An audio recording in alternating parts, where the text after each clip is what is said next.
PSC നിയമനം വാഗ്ദാനം ചെയ്ത് കോഴിക്കോട്ടെ യുവനേതാവ് കോഴ വാങ്ങിയെന്ന പരാതിയിൽ CPM അന്വേഷണം തുടങ്ങി. ജില്ലാ സെക്രട്ടറിയുടെ അന്വേഷണം നടത്തുന്നത്. എന്നാൽ തനിക്കെതിരായ ആരോപണങ്ങൾ അടിസ്ഥാനരഹിതമെന്നാണ്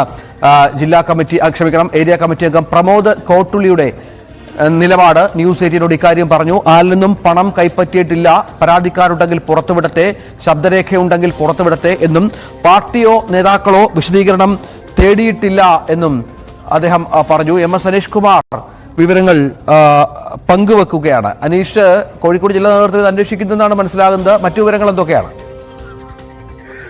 രഞ്ജിത്ത്, പാർട്ടിയെ വലിയ പ്രതിസന്ധിയിലാക്കിക്കൊണ്ടാണ് കോഴിക്കോട് ഇപ്പോൾ നിയമനക്കോഴ വലിയ ചർച്ചയായി മാറിയിരിക്കുന്നത്. PSC നിയമനം വാഗ്ദാനം ചെയ്ത് പാർട്ടി പ്രവർത്തകർ തന്നെയായ ഒരു കുടുംബത്തിലെ ഒരാളിൽ നിന്നും, ഒരു ഡോക്ടർ കുടുംബത്തിലെ ആളിൽ നിന്നും പണം കൈപ്പറ്റിയെന്ന ആരോപണമാണ് ഇപ്പോൾ പുറത്തു വന്നുകൊണ്ടിരിക്കുന്നത്. ഈ പണം യുവ നേതാവ് കൂടിയായ പ്രമോദിന് നൽകിയെങ്കിലും പിന്നീട് നടപടിയൊന്നും ഉണ്ടായില്ല, അല്ലെങ്കിൽ നിയമനം ഉണ്ടാവുന്ന അവസ്ഥയിലേക്ക് കാര്യങ്ങൾ എത്തിയില്ല. ഇതേ തുടർന്നാണ് പരാതി നൽകിയത്.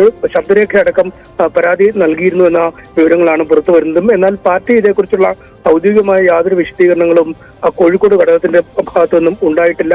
അവർ ഈ പരാതി കഴിഞ്ഞ സെക്രട്ടേറിയറ്റ് യോഗത്തിൽ ചർച്ച ചെയ്തു എന്നാണ് മനസ്സിലാക്കാൻ കഴിയുന്നത്. ഇതിനുശേഷം അടുത്ത സെക്രട്ടേറിയറ്റ് യോഗത്തിൽ വിശദമായ ചർച്ചയ്ക്കായി വിഷയം മാറ്റിയിരിക്കുന്നു എന്ന് നമുക്ക് അറിയാൻ കഴിയുന്നു.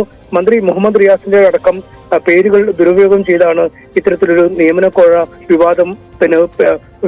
വിവാദത്തിലേക്ക് അദ്ദേഹം നീങ്ങിയത് എന്നും വിവരം ലഭിക്കുന്നു. ഇതുമായി ബന്ധപ്പെട്ട് മന്ത്രി മുഹമ്മദ് റിയാസും പാർട്ടിക്ക് പരാതി നൽകിയിട്ടുണ്ട് എന്ന വിവരങ്ങളും പുറത്തു വന്നു. എന്നാൽ മന്ത്രി മുഹമ്മദ് റിയാസിനോട് ഇന്നലെ ഇതേക്കുറിച്ച് ആരാഞ്ഞപ്പോൾ അറിയില്ല എന്ന വിശദീകരണമാണ് ഓരോ കാര്യത്തിലും നൽകിയത്. അതായത് ഇത്തരമൊരു കോഴ ആരോപണം എത്തിയിട്ടുണ്ടോ എന്ന ചോദ്യത്തിനും താങ്കൾ വ്യക്തിപരമായി പരാതി നൽകിയിട്ടുണ്ടോ എന്ന ചോദ്യത്തിനും അറിയില്ല എന്നാണ് അദ്ദേഹം പറഞ്ഞത്. സാധാരണഗതിയിൽ പാർട്ടിക്കെതിരെ ഒരു ആരോപണം വരുമ്പോൾ അതിനെ നഖശികാന്തം എതിർക്കുകയോ കൃത്യമായ വിശദീകരണം നടത്തുകയോ ചെയ്യുന്ന ആളാണ്. പക്ഷേ അദ്ദേഹത്തിന്റെ മൗനം ഇക്കാര്യത്തിൽ ദുരൂഹമാണ്. ഒപ്പം മുഖ്യമന്ത്രി സഭയിൽ നൽകിയ വിശദീകരണത്തിലും ഇത് പാടെ തള്ളുന്ന ഒരു നിലപാട് അദ്ദേഹത്തിന്റെ ഭാഗത്തു നിന്നും സ്വീകരിച്ചിട്ടില്ല. അദ്ദേഹം പാടെ തള്ളിയിട്ടുമില്ല.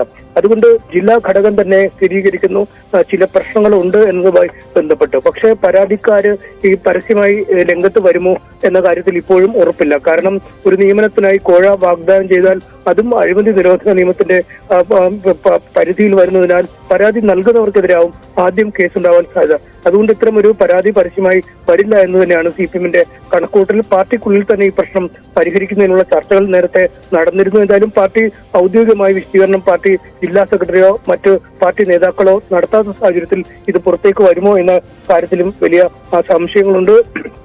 അടുത്ത ദിവസം തന്നെ ഈ വിഷയം പാർട്ടി ഗൗരവമായി ചർച്ച ചെയ്യുമെന്നാണ് അറിയുന്നത്. എന്തായാലും ഈ ആരോപണ വിധേയനായ പ്രമോദ് കോട്ടുള്ളി ഈ കാര്യങ്ങൾ പാടെ തള്ളുകയാണ്. കാരണം താൻ ആരിൽ നിന്നും ഒരു രൂപ പോലും ഈ വിഷയവുമായി ബന്ധപ്പെട്ട് വാങ്ങിയിട്ടില്ല.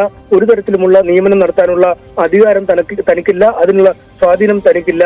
ഇത്തരത്തിൽ എന്തെങ്കിലും രേഖകളുള്ളവർ അല്ലെങ്കിൽ ശബ്ദരേഖകളോ മറ്റു തെളിവുകളോ ഉണ്ടെങ്കിൽ അവർ വരട്ടെ. ആരാണ് ഈ കേസുമായി ബന്ധപ്പെട്ട് അല്ലെങ്കിൽ ഈ ആരോപണവുമായി ബന്ധപ്പെട്ട പരാതിക്കാർ? അത്തരമൊരു പരാതിക്കാരുണ്ടെങ്കിൽ അവർ പരസ്യമായി രംഗത്ത് വരട്ടെ എന്നുമാണ് അദ്ദേഹം പറയുന്നത്. രഞ്ജിത്ത്, MS അനീഷ് കുമാറാണ് വിവരങ്ങൾ പങ്കുവച്ചത്. നിയമസഭയിലും ഈ വിഷയം ഉന്നയിച്ചു. മുഖ്യമന്ത്രി അതിന് മറുപടിയും നൽകിയുണ്ടായി. ശംസുദ്ദീനാണ് ചോദ്യോത്തരവേളയിൽ ചോദിച്ചത് ഈ വിഷയത്തിൽ പാർട്ടി അല്ലെങ്കിൽ സർക്കാർ അന്വേഷണം നടത്തുമോ എന്ന കാര്യത്തിൽ. ആ വാക്കുകളിലേക്ക്.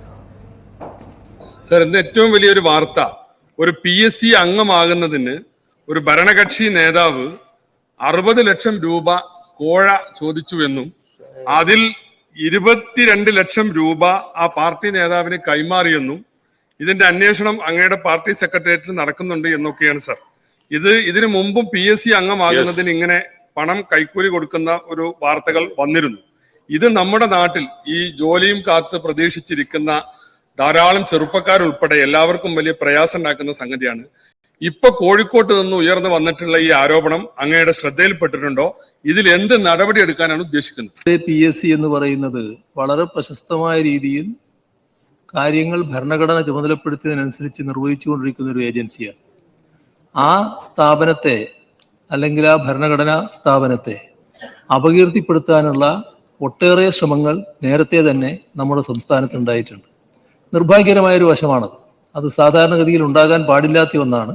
എന്നാൽ അത്തരം കാര്യങ്ങൾ പലപ്പോഴായി ഉയർന്നു വന്നിട്ടുണ്ട്. ഇവിടെ PSC അംഗങ്ങളെ റിക്രൂട്ട് ചെയ്യുന്നതോ അവരെ നിയമിക്കുന്നതോ ഏതെങ്കിലും തരത്തിലുള്ള അഴിമതിയുടെ ഭാഗമായിട്ടാണ് എന്ന് ആർക്കും പറയാൻ കഴിയുന്നതല്ല.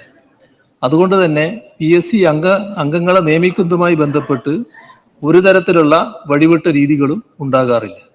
മറ്റു പ്രശ്നങ്ങൾ തട്ടിപ്പുകൾ പലതരത്തിൽ നാട്ടിൽ നടക്കുന്നുണ്ടല്ലോ. ഏതെല്ലാം തരത്തിലുള്ള തട്ടിപ്പുകൾക്ക് വേണ്ടി ആളുകൾ ശ്രമിക്കുന്നുണ്ട്.